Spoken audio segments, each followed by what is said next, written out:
Welcome to the Slop Temple. We pray this video helps. You start by importing your Prores log clips and immediately create a timeline that matches the source resolution and frame rate. Once done, choose a color management approach.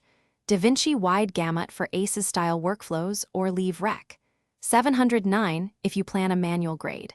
Make bins for log clips and flag selects so you can work faster.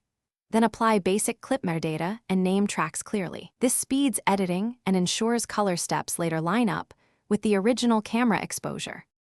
Now perform primary correction to normalize the log image. If your clip uses camera raw settings, set the correct decode gamut and gamma first. Next, use lift, gamma, and gain to set black, mid, and highlight levels while watching waveform and parade to avoid clipping. Add a serial node for global contrast, pivot, and saturation adjustments.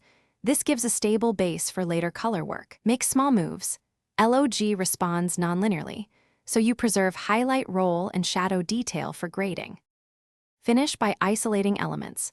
Use qualifier nodes for skin tones and power windows for skies or faces, softening edges and tracking as needed. Apply a creative LUT on a higher node rather than at the base so you can blend its intensity. Tweak hue and saturation after the LUT. Once satisfied, add sharpening and noise reduction selectively, then render using a ProRes preset matching delivery specs. If colors shift, check decode settings and timeline color space. Incorrect input transform is the most common cause of mismatched results. Thanks for watching. Consider subscribing if we helped you.